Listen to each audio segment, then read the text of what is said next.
في القلب مشاعر أخفيها قد أشرقت الشمس عليها عن خطط لم أعبأ فيها ستكون بأيامي فرقا فحياتي قبل الحضرات تيه بضياع بشتاتي.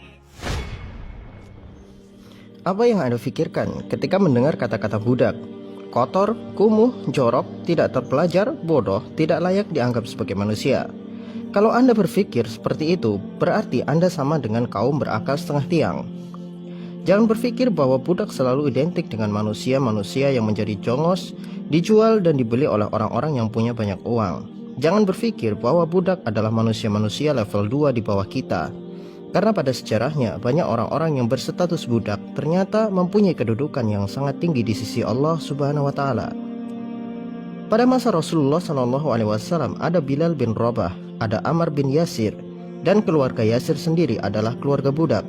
Tetapi mereka adalah sahabat-sahabat utama Rasulullah SAW.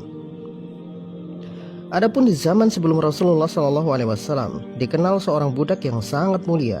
Bahkan dia dijuluki sebagai ahli hikmah. Setiap kata-katanya adalah mutiara-mutiara ilmu tak ternilai harganya. Dia adalah Luqman Al-Hakim.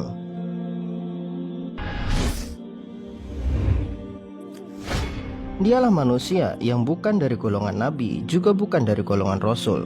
Bahkan dia adalah seorang budak, tetapi mulia dan sangat mulia.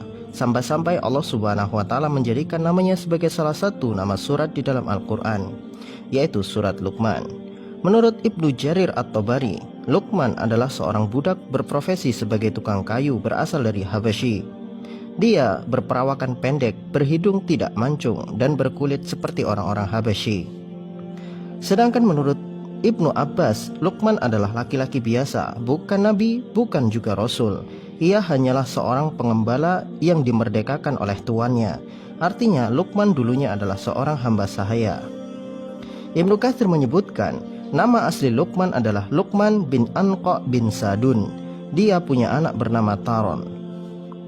Salah satu kisah paling terkenal tentang Luqman adalah ketika tuannya menyuruh Luqman menyembelih seekor kambing dan mengeluarkan bagian tubuh kambing itu yang paling baik. Luqman kemudian mengeluarkan hati dan lidah. Keesokan harinya, tuannya meminta hal yang sama, meminta agar Luqman menyembelih seekor kambing dan mengeluarkan bagian tubuh kambing yang paling buruk. Luqman pun mengeluarkan hati dan lidahnya.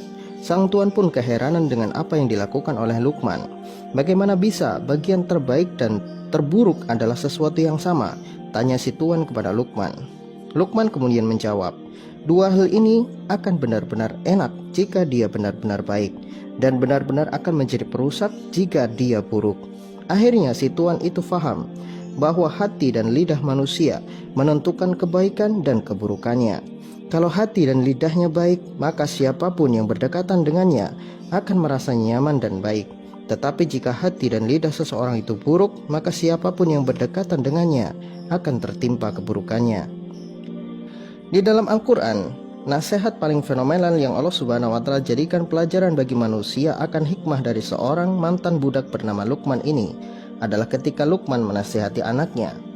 Di dalam surat Luqman ayat ke-13, Allah Subhanahu wa Ta'ala sampaikan, dan ketika Luqman berkata kepada anaknya di waktu dia memberikan pengajaran kepadanya, "Hai anakku, janganlah kamu mempersekutukan Allah. Sesungguhnya mempersekutukan Allah adalah benar-benar kezaliman yang sangat besar." Inilah inti pokok ajaran tauhid, agar manusia hanya beribadah kepada Allah, tidak kepada yang lain. Agar manusia meminta hanya kepada Allah, tidak kepada yang lain. Agar manusia selalu berserah diri dan serah hidup hanya kepada Allah, tidak kepada yang lain.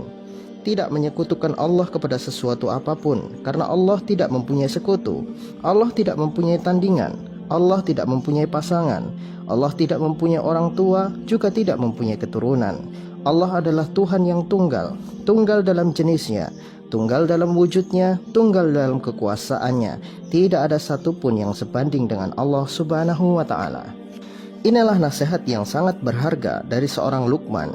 Bahkan seorang mantan budak bisa memahami bahwa Tuhan itu esa, Tuhan itu tunggal. Hal ini justru berbanding terbalik jika dibandingkan dengan hari ini. Ada orang-orang yang bergelar doktor, menyembah kepada berhala yang katanya adalah anak Tuhan. Semoga Allah Subhanahu wa Ta'ala jauhkan kita semua dari perilaku syirik, dan kita berlindung kepada Allah Subhanahu wa Ta'ala agar dihindarkan dari menyembah Tuhan yang pernah mati, Tuhan yang tidak bisa menyelamatkan diri, Tuhan yang bukan Tuhan, manusia yang dianggap Tuhan. Sebuah kisah paling masyhur lain tentang Luqman dan anaknya, bahwa menuruti kata-kata manusia tidak akan ada ujungnya. Hal itu di dalam kisah Kalamun nas la yantahi, perkataan manusia tidak ada habisnya. Suatu hari Luqman berpergian dengan anaknya dengan mengendarai seekor keledai kecil. Mulanya Luqman dan anaknya duduk di atas keledai. Keduanya kemudian sampai di kerumunan orang. Orang-orang itu berkata, "Dasar bapak dan anak sinting, tidak kasihankah dengan keledai itu? Keledai cacingan masih dipaksa membawa 2 orang yang berat." Maka Luqman pun turun dari keledai dan membiarkan anaknya di atas keledai. Ketika mereka berjalan lagi sampai pada kerumunan orang, mereka berkata, "Dasar anak sinting, tega nian bapaknya disuruh jalan, dia naik di atas keledai, dasar anak durhaka." Maka gantianlah Luqman di atas keledai dan anaknya berjalan. Sampai di kerumunan orang, mereka berkata, "Dasar bapak sinting, anaknya disuruh jalan, dia enak-enak di atas naik keledai, dasar bapak tidak punya otak." Lalu keduanya pun berjalan kaki bersama si keledai. Sampai di kerumunan orang, mereka masih berkata, "Dasar bapak dan anak tolol, punya keledai tidak dinaiki, malah capek-capek jalan kaki, dasar bapak dan anak sama-sama idiot." Maka Luqman berkata kepada anaknya, "Kalamun nas la yantahi." Menuruti mulut manusia tidak ada ujungnya. Wallahu a'lam bishawab.